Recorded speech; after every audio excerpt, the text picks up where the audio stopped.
Vinaya is a very important value in our culture.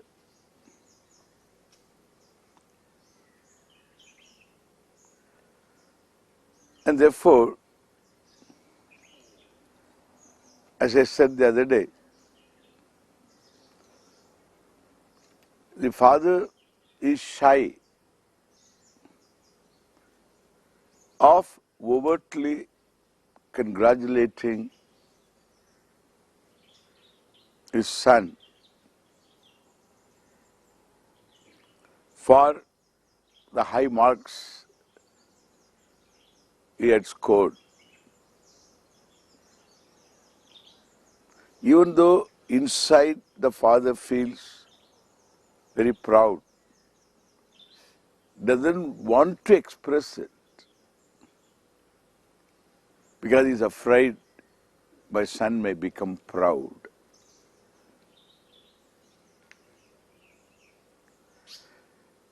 In a joint family,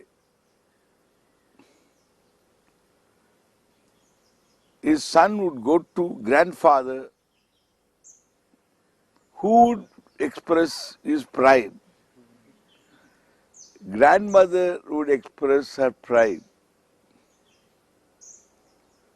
Aunties, uncles, they would all be very happy. Overtly, they will express their pride. And father need not. And it is good for the son to get some congratulatory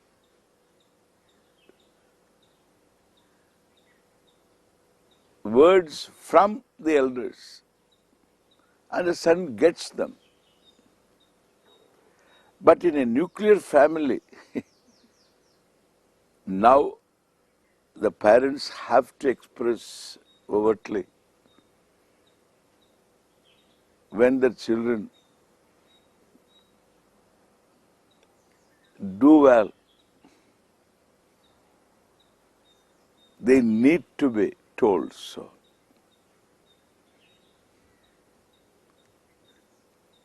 Because they need that kind of a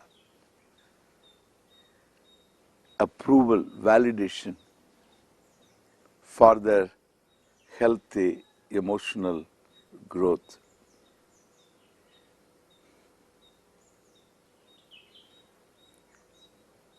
But talking about the value, Vinaya, which is very important value, the child has to grow with certain self-confidence and then discover Vinaya, which is very easy in the wake of some understanding of what is Ishwara. To understand everything is Ishwara,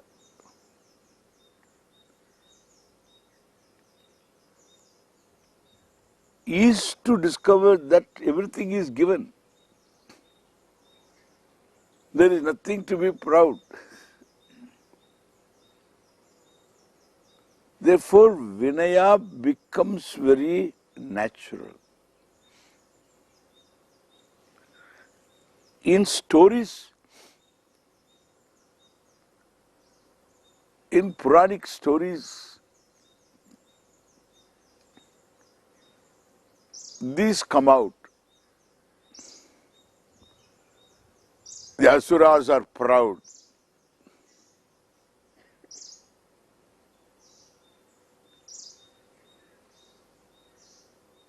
Means the proud is an Asura. Not the asuras are proud. The proud is an asura. Gets into trouble.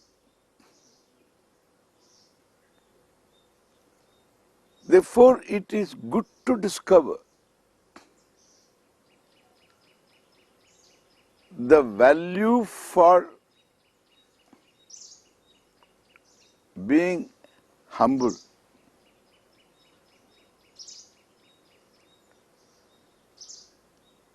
And in the wake of this discovery of everything being Ishwara,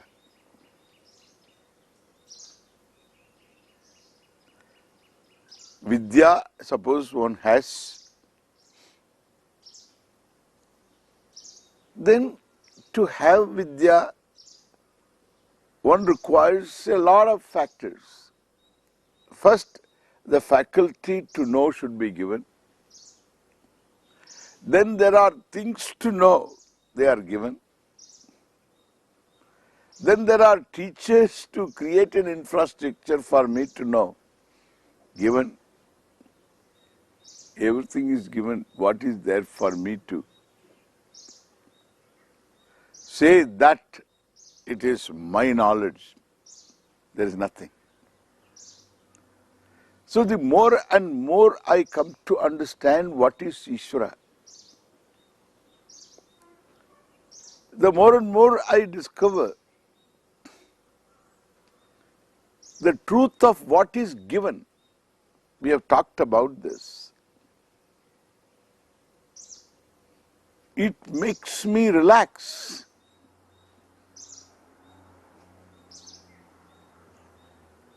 Even my understanding of others becomes easy. My compassion becomes very natural. The more and more I discover Ishwara, the more I grow as a human being. So this self-growth is in my understanding of Ishwara. It is all tied up. There is no separate self-growth. Alienated from Ishwara, you will only just discover more guilt, more fear. And when I am told Ishwara is someone who is going to punish me, I become a smaller person than what I was before, more frightened and more guilty. To grow out of guilt, to grow out of fear, is to grow into a compassionate person. Compassion covers me as well as others. It is able to be kind. It helps me discover kindness towards me and others too in the process. And discovery of kindness towards oneself is the greatest blessing one can have from Ishwara. My discovering Ishwara itself is a blessing to myself and to others. The benefits are not ordinary. I need to grow into a compassionate person. First, to be kind to myself. It's inevitable to have the guilt of omission and commission.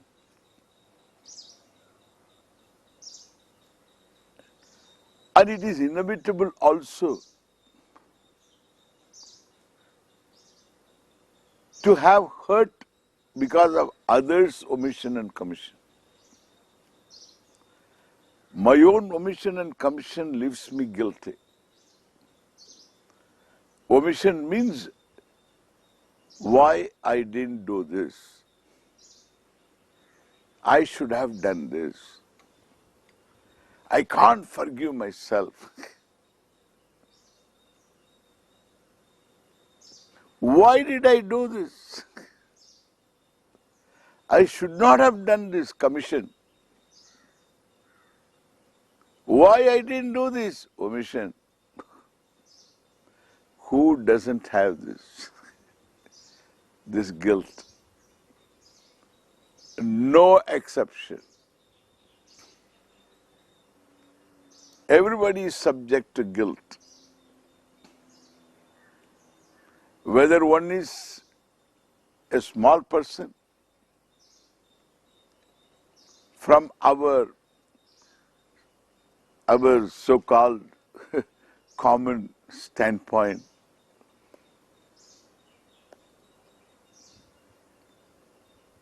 you say he's a simple villager who lives his life, simple life.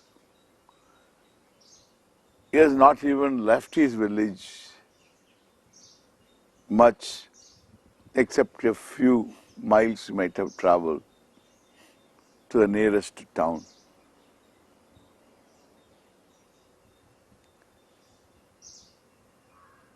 Or a highly traveled person, very successful man according to our standards. All of them are guilty. A sense of guilt born of one's own omission and commission is unavoidable.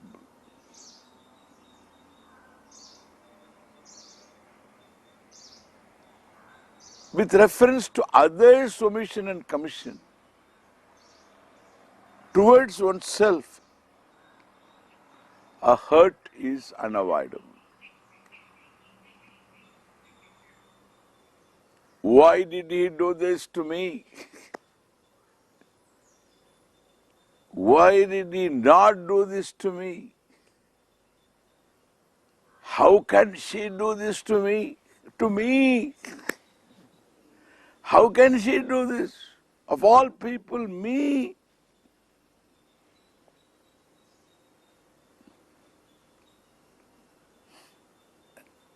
How can she omit? She is not supposed to omit. And therefore, others' omission and commission with reference to oneself, one feels hurt. The more you try to forget your hurt and guilt, the more you remember them. That is the truth. Because you want to forget. So, what do you want to forget? You remember that first. Then, oh, I want to forget this. In the process of attempting to forget guilt and hurt, one remembers them the most. And therefore, one feels guilty and hurt. How anybody can get rid of them? Therefore, when somebody comes and tells me, and God will pardon you, your guilt and hurt, and He will save you. The Savior's psychology works. If somebody comes and says that I have come to save you, it works. It works. It has been working and it will work, I tell you. Because people have guilt and hurt. A discovery of Ishwara. Even simple understanding. Ishwara cannot be any other is enough. Except being one who is manifest in the form of Jagat. Even this understanding, Ishwara cannot be in time and space, cannot be another entity different from me. Having a location, having a street and home address, like my uncle has an address. Ishwara cannot be an entity like that. Even that much understanding, which is not very difficult. If there is an Ishwara, that Ishwara has got to be not in time and space, has to be time and space. Within time and space, there cannot be Ishwara. Has got to be time and space. And has got to be everything in time and space naturally. This we had discovered before. In other words, Ishwara has to be all-knowing, all knowledge, all power, true. And also Ishwara has got to be all that is necessary to be this Jagat, to have the Srishti of the Jagat. In other words, the maker and the material can never be separate. They need to be one. And therefore all knowledge itself is manifest in the form of Jagat. We have discussed this before. It is all knowledge that is manifest in the form of time, in the form of space and everything in time and space. This is not very difficult for us to understand. It is this that the villager tells in India, that Bhagavan is everywhere. It is this that makes us worship sun, worship moon, worship everything. And space and time, where time can be worshipped, we worship time. Kala, as Lord Yama, we worship Kala. And therefore, there is no question of our not sensing, being born in this culture, not sensing Ishwara is not possible. Ishwara being everywhere, the meaning is that Ishwara is both maker and material. And therefore, all that is here about me, around me, my own body, mind, sense complex including, is a manifestation of Ishwara. And that gives me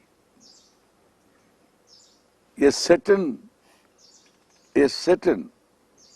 understanding of Ishwara in the form of order that I said before. Ishwara being everything is in the form of order. Now we are going to look at the benefits of this. In the form of order means Ishwara in the form of the physical order, biological order, physiological order, psychological order, moral order, the order of value structure, which we all commonly sense And this, in this psychological order becomes very critical for our being kind to ourselves.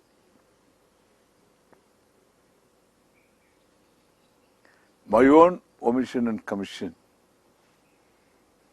given the background, are understandable. I can be kind.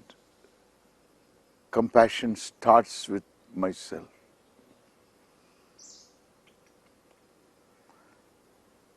I can be compassionate towards myself. Given the order, the background, within the order, my understanding of the order, psychological order of Ishwara, makes me appreciate, given the background, I cannot but be different from what I was. Now I understand. Given the background, I cannot but be any different unless I had a certain grace, certain opportunities to know more than what I knew at that time. Whatever it was,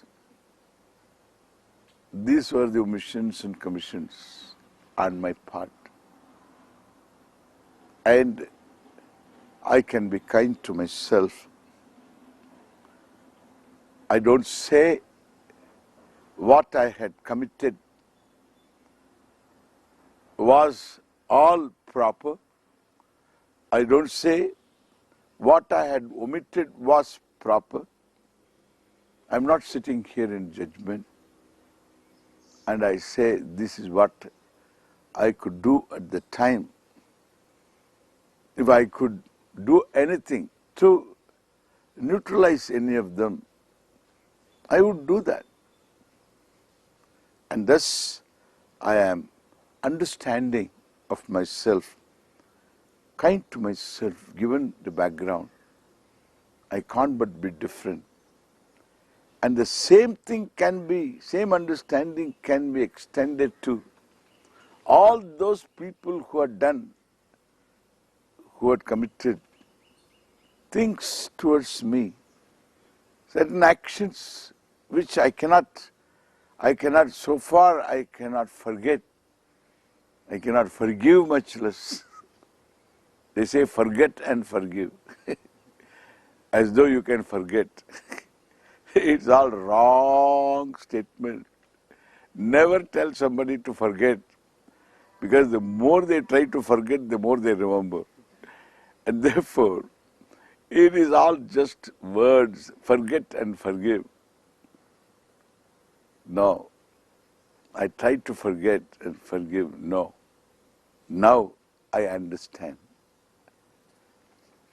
Given their background, they can't but be different. My compassion allows me to understand. This is called understanding Ishwara. This is understanding. You cannot but be compassionate. The more you understand Ishwara, the more of this we'll see when we come back. Thank you.